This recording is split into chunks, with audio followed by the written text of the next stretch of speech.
Pnawn da a chroeso I Poetry is Alive and Well. Good afternoon and welcome to Poetry is Alive and Well with me, Chris Davies, and... And me, Anne Pelleschi. And we've got two amazing guests here today, Dawn Passmore and Leighton J. Rees. Hello both, how are you? Very good, Hello. thanks. Welcome. Now then, you're both from Swansea, obviously. Now tell me where you're from, Dawn. I'm Wen originally, Yeah. and I live in Town Hill now. There we are. And how about you, Leighton? Town Hill, I moved to Brimhill briefly, but Town Hill. So born and bred Town Hill, Yeah, basically. yeah. So I suppose Town Hill's had a bit of a bad rep, hasn't it? Recently, in the few last decades, hasn't it? But you've come to talk about the positive things about Town Hill. Yes. And there are so many positive things to share about Town Hill, aren't there? Yes. Now, tell me about the community. You're retired to start off with, aren't you? You used to teach, didn't you? Yes. Where was that? In Gowerton Yeah? School, yes. Yeah. How long were you there for? I didn't start teaching until I was 40. All right. So I taught for 12 years. And I sort of packed in. Well, I took early retirement a couple of years ago, yeah. But you haven't become a lady of leisure, have you? No. No. Tell us a bit about what you do then. I work in the Phoenix, in the Phoenix Centre. So I work for the Hill Community Development Trust. And for those who don't know where the Phoenix Centre is, where exactly is that? It's perched right on top of Town Hill. Brilliant. Fabulous location then. Beautiful. Still in Paradise Park, still surrounds it. So you looking at the Mumbles on one side. And it's just tucked over the brow of the hill, so you can't quite see it from Town Hill Road. Right. But if you go up Powys Avenue, you can get into it that way. And there's Is it by the old water tower that used to it's be? opposite. Right. But you can't actually see the building from the road, so... Oh, yeah, I know where you are now. Right, A lot of people don't know it's there. Yeah. No. It's surprising, isn't it? Yeah. Is it important that it's there? Why is it there? I think it was a place where... Because, of course, my parents met in the tower. Did they? Yeah, and Paradise Park has always been a sporting area. And the Blue Club was there in the 80s. Ah, yeah. So there was a youth club there. And, of course, the housing office is actually a community centre. It's got a lovely stage in there and a, sort of lovely hall. So what exactly do you do now there in the Phoenix? Okay, I do some... I'm there. Bit of everything then. In the reception area is where I work. And when people come in, very often they're looking for something. So they're looking for help with certain things, aspects of their housing, or maybe we can direct them to Communities First. So it's a kind of community hub to start with, and I think that's essential. And people come there saying, do you know, who do I talk to about this? And inevitably, people who've lived on the hill all their lives and have worked there for 17 years in some cases can say, oh yeah, so-and-so down the road, or yeah, we'll give them a ring now. And I'm overwhelmed by the kindness of the people I work with. Do you know what I mean? And everyone else is too. And it's an absolute community hub. It's beautiful. How did... there was a project that was started in the centenary of Dylan Thomas, wasn't there? For poetry on the hill. I can't remember the poet's name they got. Zachariah, was it? Ben Zachariah, yes. They came up and they did sort of something similar to Under Milkwood, didn't they? And that was very successful. And the children of Dylan Thomas School were in it, and there were lots of older people that you don't see very often nowadays. It was really exciting. Yeah. As a teacher, you must have enjoyed seeing that. Fab, absolutely fab, because I think everyone's a poet. Absolutely. What about you, Leighton? Poet. Did you participate in that centennial?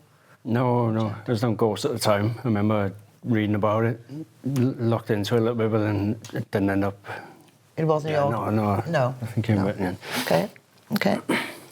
Yeah. So I mean, how does this go into your work? Because I mean, is it the experiences that you've had working there that contributes towards your work as a poet, or what inspires your work?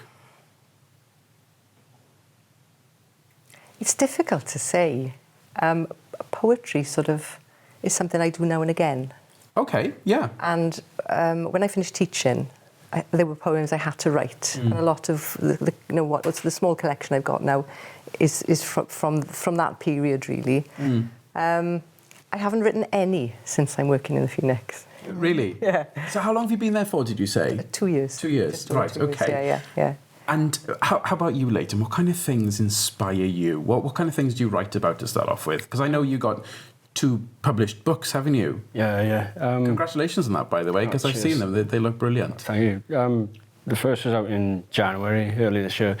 I think both a little bit different. Sometimes it's my children inspire me. Other times my pure either love or hatred of people. Yeah. Oh, wow. I like that. Through in the See? book. So it's either from a place of love or sometimes hatred, as you say.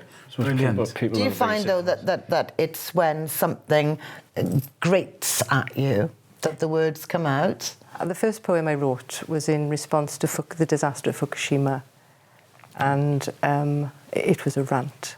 It was published in Evening Post. It was an absolute rant about just the state of the world, and the fact that we still have this fear of nuclear energy and nuclear... Very current. Incredibly current. But there was an anger because I was born the year C&D was born. Yeah. Do you know what I mean? Yeah. And to think that I grew up with that fear of the Cold War through the 60s and 70s and that is still there. And yes, it was anger initially, yeah. And people who were alive at the time may have passed away now, but, you know, some people have some kind of...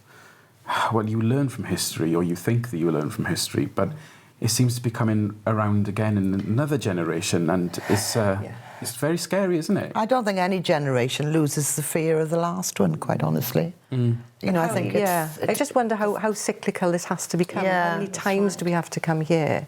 Yes. Yeah. Just can't, I mean, they're building a nuclear power station at the moment, 3 miles from Cardiff, just you know, in Hinkley Point C. Yeah. And they are going to dump radioactive mud in Welsh waters.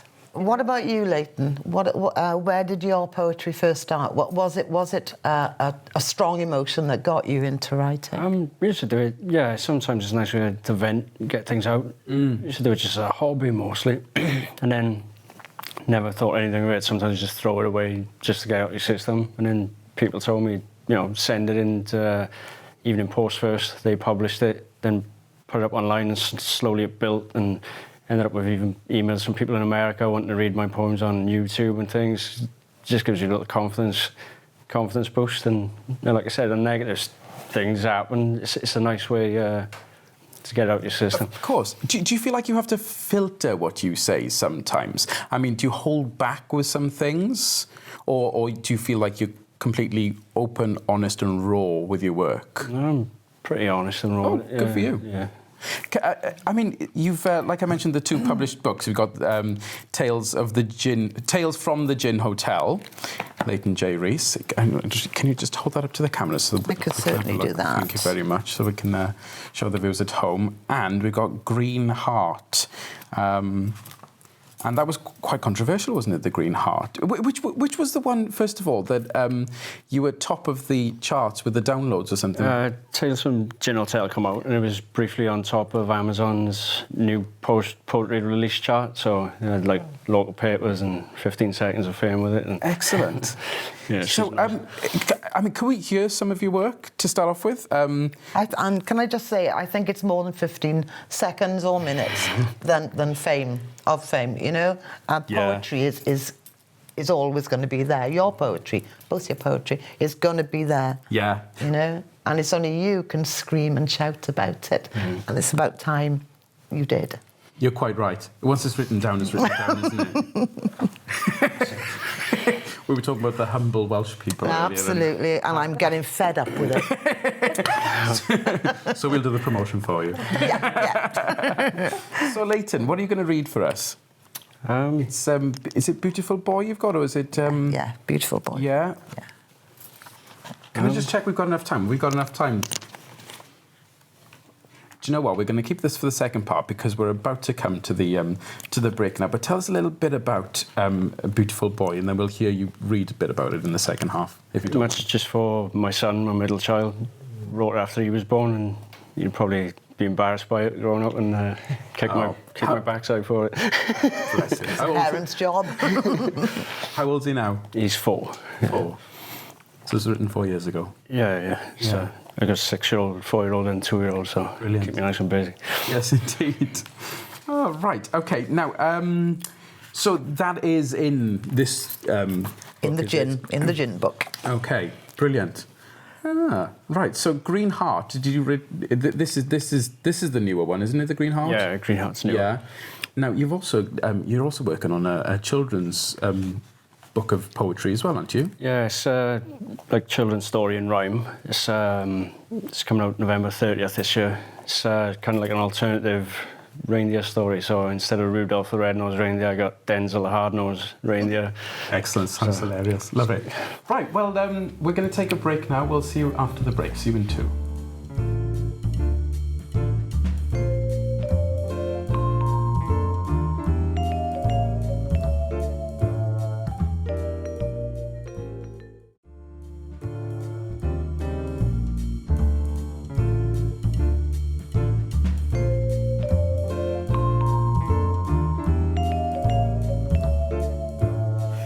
Croeso, welcome back. We're still here with Dawn Passmore and Leighton J. Rees. Now then, we did end the last half. You were about to read, weren't you, Beautiful Boy? Let's start with that then. Beautiful Boy by Leighton J. Rees. The most beautiful boy I had ever seen. Sand white hair, eyes blue as the sea. To join the perfect princess in our home, they shall rule my life forever. Short, sweet and simple. Oh, that's lovely. That's lovely. The most beautiful boy I had ever seen, sand white hair, eyes blue as sea, to join the perfect princess in our home. Oh, that's a beautiful line. They shall rule my life forever. And that's the truest of lines. Yeah. Isn't it? You know, 3 of us on this in this company have got children. Yeah. And they do. As soon as they draw, as soon as they draw breath, don't they? Yeah. You know? What I like about this is a tribute. It's a tribute to your child, but it's also simple, you know, in what it's saying. And what it's saying for me is something very, very deep about both your children, the princess, the little girl that's already there, and the boy that's joined them. And this in particular shows that poetry doesn't have to be complicated. It can just be simple words. It's like you've always said, isn't it? Just words. And like you said about that everybody being a poet. Everyone's a poet. Yeah. Well, can you just elaborate a little bit about that? I think Whitman said it first, Walt Whitman. But I really do believe that you know, sort of everyone has something to give.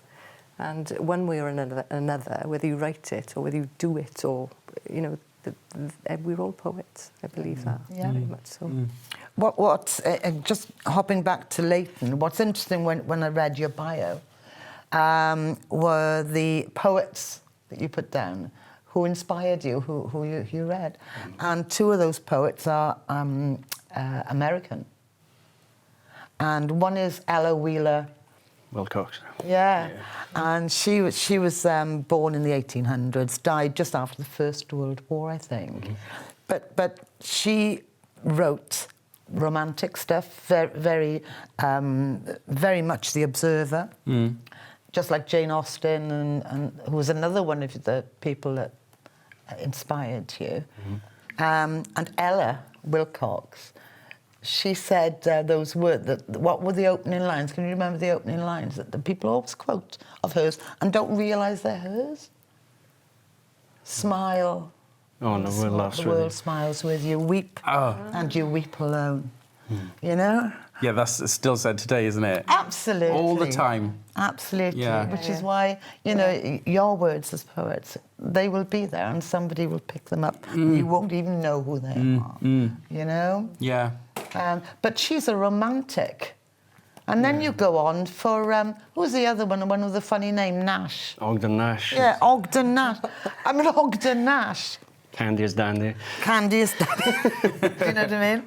But he's also writing about relationships as well. And he's an observer, isn't he? Yeah. And Leighton was saying earlier that he's going to get married to the mother of his children. But he just wants to do it cheaply, you know, not have the, you know. I'd be doing that as well. Yeah, you know. But it was Nash that wrote the I do, I will, I am, or something like that. Yeah, yeah. And he's talking about the difference between men and women, and men, just get used to it. You might want to sleep with the window closed, but when she wants it open, it'll be open. That type of thing. So. But they're very much observational poets, aren't they? Mm-hmm. Yeah, definitely. And that's what comes through in your writing too, I think. For me, when I've read bits. Now, we'll go into a bit more of your work later as well, but just to make sure we've got enough time before we run out of time again. Could you share with us your poem, Dawn? We've got Time by you, haven't we? Yes. Right, OK. Her oceans carried me, clever amoeba, pulsing to the rhythm of planets, slow to grow patient for her verdant stage, unaware of directions planted carefully before the call. Salt breaking over limbs, gargling waves, turning to face spring, heading upstream, the source giggling through you, bright birthright singing in your blood, pumping Cynghanedd on and on till, arriving where the rhythm of your being began, starry-eyed and drunk with moonshine, wet with amorous yearning, tainted time wobbled. The minutes dragging hours in a frantic tick, seconds too insignificant to know how the now, urgently calls from the cutting edge. The machine's tock, tock, tock, takes its echo from the sun, moon, stars in your eyes, that only now and then, found time to smile. That's beautiful. Lovely, isn't it? Isn't it? Lovely, yeah. You seem like a kind of a... do you know, as I'm reading that, because we've spent an hour or so in the green room chatting beforehand, didn't we? And I get that you're a very astute woman, a very spiritual person. I feel. Are you? Would you say that you're a spiritual? I mean, that doesn't necessarily have to mean religious in a way, but that you think. I mean, or you question. Maybe you look into you're not just one person. I mean, or you are rather just one person on the earth, and there's something bigger out there, and you're aware of time. You're aware of the world. I get. I think it's earth for me. It's about the earth. Yes. And it's about our relationship with the earth. And I feel very much that we are a manifestation of this earth, and that we've lost that connection. And I think that's very important, because I think we will destroy the planet if we don't maintain or get back to a place where we actually worship the earth, because there's nowhere else. Yeah. This is the jewel in the universe's crown. There is nowhere else, you know? I watched a video online the other day, and it showed if the human race disappeared now, what would the earth become in the next 5-10 years? Yeah. And it seems to return to earth. Yes. But we're part of that. Do you know we what are I mean? part of that, yes. yeah.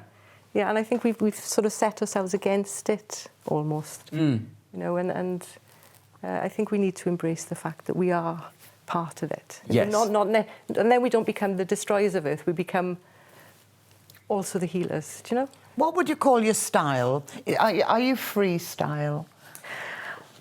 I mean, this one is very, very flowing, very romantic. Is that your style? Would you say that is your style generally? It is generally.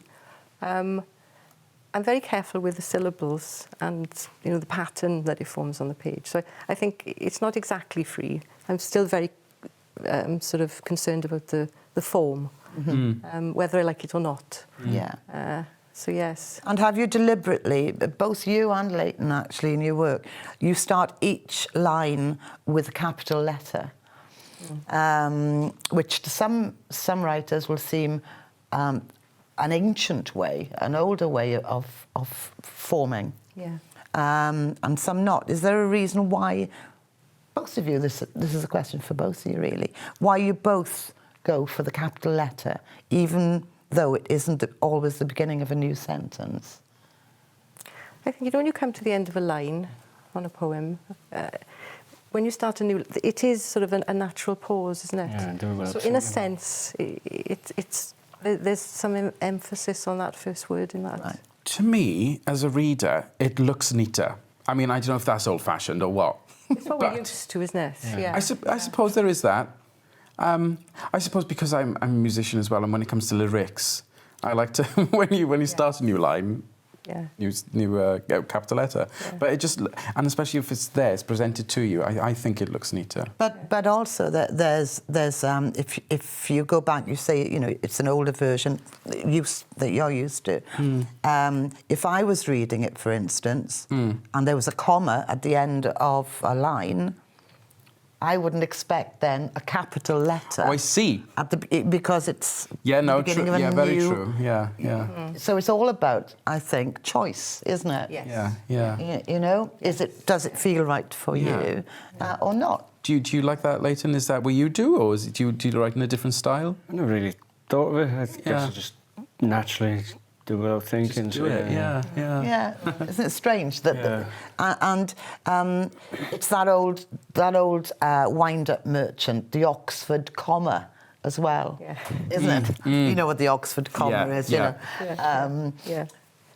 Do you use it? Don't you use it? And can you put an "and" after an Oxford comma and all Well, this? that is the Oxford comma, isn't right. it? Yes. It's the comma and the word "and" or. Right.